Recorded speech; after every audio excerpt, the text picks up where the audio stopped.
Почитувани граѓани, почитувани представници на медиумите, некаде кон крајот на 2016 година, веднаш по парламентарните избори, тогашниот лидер на ВМРО-ДПМНЕ, Груевски, во еден долг ноќен говор пред Државната изборна комисија, најави одмазнички процес, наречен десоросоизација, со кој буквално го започна формалниот институционален напад врз илјадници наши граѓани и врз голем број на граѓански организации во државата. Тогаш тој одмазнички говор беше насочен кон оцрнување на сите оние кои што го дигнаа својот глас против режимот, сите организации кои што имаа различен став од тогашната влада и сите оние кои што сметаат дека слободата на говор, слободата на здружување и сите останати уставни категории навистина немаат алтернатива. Хајката имаше за цел да ги заплаши сите оние кои што беа активни во граѓанскиот сектор и сите оние кои јавно ги соопштуваа своите различни мислења. Хајката имаше за цел да врши постојан притисок и да ги етикетира сите оние кои што беа активни во невладиниот сектор. Меѓутоа, хајката исто така беше проследена и со многу силен јавен и медиумски притисок, со кој сите тие беа оквалификувани или како платеници или како предавници. Овие закани не останаа само на зборови.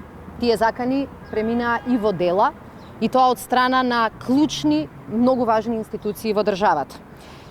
Класичен политички притисок, дискриминација и злоупотреба на службена должност видовме од страна на институции како што се Управата за јавни приходи, Финансиската полиција и Јавното обвинителство за организиран криминал, кои што започнаа практично секојдневен притисок и закани кон различни членови и делови од граѓанскиот сектор.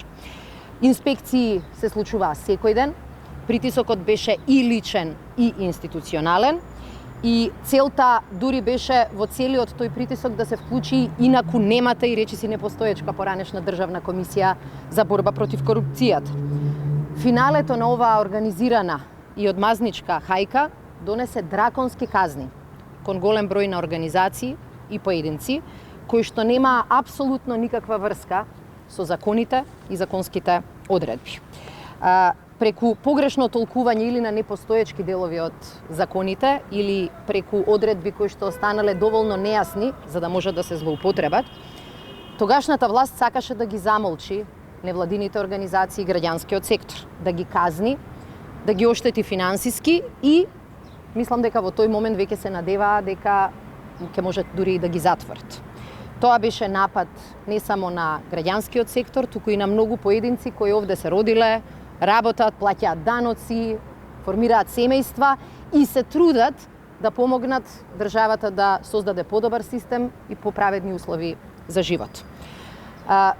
Јасно беше дека со промената на власта оправдани беа очекувањата и на домашната јавност, меѓутоа и на Европската Унија, дека на ваквите злоупотреби ќе се стави крај и дека на некој начин ќе се покаже дека ова било огромна неправда и злоупотреба на системот.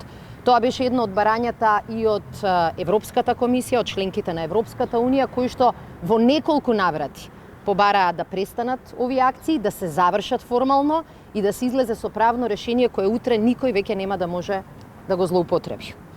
Денеска, после неколку чекори превземени и од владата, од владините институции, но и од собранието на нашата држава, можеме да кажеме дека навистина правдата е задоволена и дека неправдата нанесена кон овие поединци и невладините организации е исправена. Имено уште кон крајот на ноември Финансиската полиција ги затвори сите овие истраги и излезе и пред домашната и пред европската јавност со констатација дека ниту една законска одредба не била прекршена и дека немало основ ваквиот одмазнички и навистина прилично агресивен процес. После долготрајни анализи и консултации со неколку владини институции и консултации со собранието, владата даде позитивно мислење, а собранието донесе автентично толкување на законот, со кој што дефинитивно овој проблем се решава не само за денес, не само за изминатиот период, туку и за иднина. Имено автентичното толкување покажува или појаснува дека граѓанските организации апсолутно не требале да плаќаат дополнителни средства во буџетот за оние активности кои што практично биле нивна основна дејност. Да се подсетиме дека во овој период казните беа побарани или им беа наплатени на граѓанските организации затоа што носеле дури и државни службеници на обука, на конференции, а при тоа се очекувало, а не плаќале дополнителни даноци за нешто што е нивна основна дејност и со кој што соработувале дури и со државните институции. Прашање кое пред 2016 никогаш и од страна на никого не било поставено. Ова автентично толкување, заедно со претходно изменетиот закон, покажа дека оваа влада не сака да остава сиви зони со кои што денес или утре било кој може да го уценува, да го притиска или да го манипулира. На овој начин решението ќе гарантира дека било која државна институција нема да може на ваков начин да создава притисок кон оние кои што можеби не ги имаат истите политички убедувања. Со оваа одлука, особено последнава на парламентот, се стави крај на злоупотребата на институциите од ваков, да кажам, режимски карактер и со автентичното толкување ставаме точка на овој прогон кој што беше нарачен во таа така наречена ноќ на долгите ножеви, а која што реално нашата држава ја представи во светло на најлошите автократски режими, каде што и граѓанскиот сектор е една од жртвите и еден од прогласените виновници од страна на власта.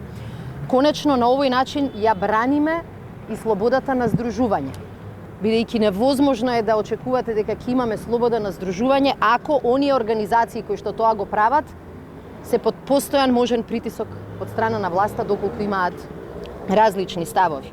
Невладините организации и граѓанските активисти кои што беа цел на оваа хајка немаат сега ниту од што да се плашат, ниту од што да се срамат. Практично тие го направија она што и беше потребно на државата. Излегоа, ја говореа вистината, се бореа за слобода, се бореа за човекови права, се бореа за демократски вредности. Сите оние кои што излегуваа и на булеварот пред мене и во моменти кога беа и лично нападнати, продолжија да се борат за подобра иднина на државата. Оваа неправда ја исправаме не само заради сите нив, туку пред се ја исправаме заради тоа што нашата држава заслужува да биде демократска и заслужува да има гласен, јасен граѓански сектор кој нема да се плаши од владата. Нема да се плаши, никога ја фали, никога ја критикува. Затоа сакам денеска и во име на владата да им честитам и за трпеливоста, и за истрајноста, и за храброста на сите овие невладини организации, сите овие граѓански активисти кои не дозволија да бидат уплашени.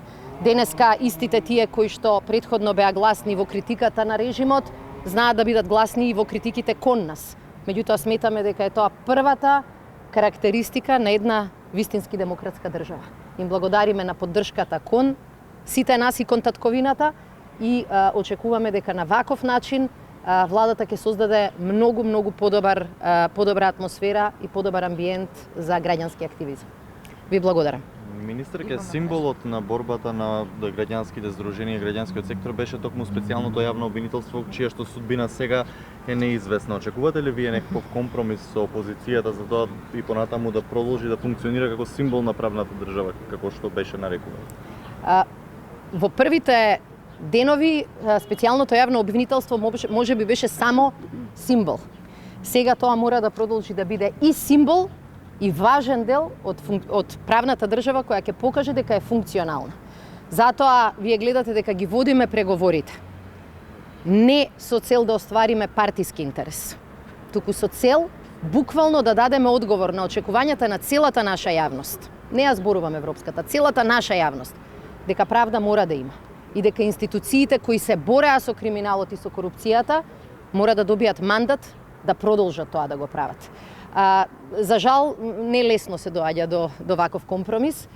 Очигледно беше во изминатиот период дека опозицијата преговара со цел специјалното јавно обвинителство и истрагата за сите злоупотреби де факто да не може да работи. Ние нема да се согласиме на такви компромиси. Спремни сме за компромиси кои што ќе значат подобар закон, посилно обвинителство, повеќе контрола и врз извршната власт, но не сме спремни на компромиси кои што ќе значат ставање под тепих на старите злоупотреби или било какво ослабување на институцијата која треба да го истражува и минатото и сегашното работење на владата. Очекуваме дека ќе се најде решение, обврските се големи пред нас, но и пред опозицијата. Нашата јавност нема да прости на било која политичка партија или било кој политичар кој што ќе бара специјалното јавно обвинителство практично да престане да работи. И затоа обврската е и наша како влада тоа да го издействуваме, обврската е и на опозицијата, особено во пресред на одлуките од страна на Европската Унија.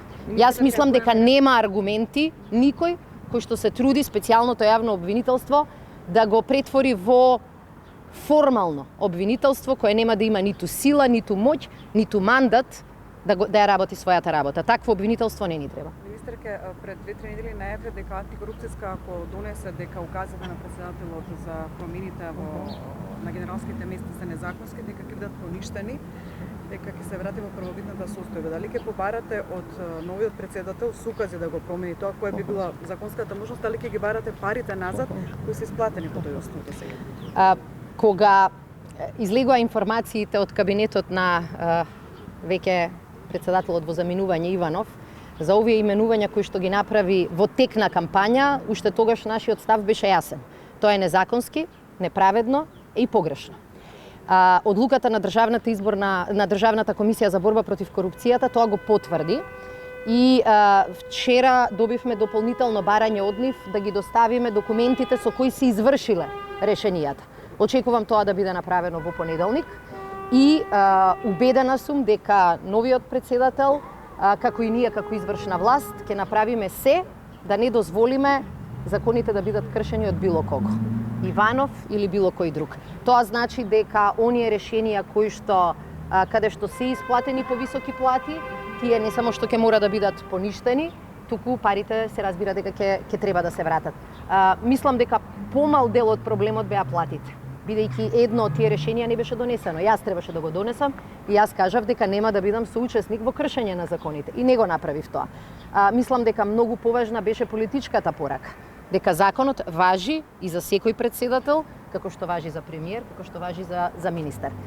Претседателот во заминување очигледно сакаше да покаже дека за него ништо не важи. И затоа, според официјалниот допис од Државната комисија за спречување на корупција, против него се покренува прекршочна постапка. Дали суказ од новиот претседател ќе може да се промени? Кој начин? Дефинитивно, сегашниот претседател ги има сите ингеренции кои што ги има еден претседател во полн капацитет, особено во делот на поставувањата, тоа ќе биде одлука која што ќе носи претседателот Пендаровски. Дали оваа недела ќе се реализира операцијата Метла и дали во оваа операција сте опфатени вие како министер и вашето министерство? Од инаугурацијата на новиот претседател, веќе владата нема обврска, ниту владата, ниту другите институции немаат обврска да се придржуваат до правилото дека не се возможни никакви кадровски поместувања. Тоа значи дека ние како сериозна коалиција и влада ќе седнеме и ќе ги направиме сите анализи како да дадеме одговор на некои од очекувањата кои што не сме успеале да ги исполниме. И тоа не е прашање само на персонални рокади, ниту промени, туку е прашање и на промени кои што ни се неопходни во системот за одлучување. Вие можевте да видите и во текот на целата кампања колку се силни критиките од страна на граѓаните, од страна на бизнисот и од страна на медиумите. Например, за состојбите во одредени делови на нашата администрација, каде што луѓето сметаат дека им е уставно право да земаат плата, но не им е уставна обврска да работат. Персоналните промени не се единственото прашање за кое што ќе дискутираме. Треба да направиме се како што успеавме крупните проблеми да ги решиме, како што успеавме да ја добиеме не само поканата за НАТО, туку и протоколот за проширување, како што успеавме да се приближиме до почетокот на преговорите и успешно да сме при крај на скринингот со Европската Унија и некои други теми, така да дадеме резултати и во секоја сфера. Во моментот кога зад нас се успешно завршени политички процеси, успешно завршени претседателски избори, со право јавноста нема да ни дозволи премногу време. И јас очекувам оваа анализа и овој разговор да го започнеме веднаш по инаугурацијата на Пендаровски. А како ја коментирате изјавата на вашиот коалиционен партнер, министерот за животна средина, кој што за дел од медиумите изјавил дека за неговото евентуално разрешување не одлучува премиерот, туку неговиот претседател на партијата Али Ахмети? Ние имаме коалицијска влада која во својата програма кажа дека тој тип на партиски феуди не се добри за државата. Тоа го кажа СДСМ во таа програма, тоа го кажа ДУИ во таа програма, тоа го кажа сите коалициони партнери. Нашата цел не е да ги поделиме ресорите и да кажеме секој ќе работи што сака, затоа што тоа не е влада. Тоа е буквално партиски самопазар. И партискиот пазар ја доведе Македонија во 2016 во калта од која што 2 години се трудиме да ја вадиме. Се разбира дека разговорите околу реконструкција, околу кадровски смени, околу системски промени во работата на владата нема да ги води само СДСМ, оти тоа би било иста грешка. Туку ќе ги водиме заедно со сите коалициони партнери, свесни дека граѓаните не очекуваат само од СДСМ или само од ДУИ или само од другите политички партии промена. Таа промена ја очекуваат од сите нас заедно. Или заедно ќе успееме, или заедно ќе претрпиме неуспех.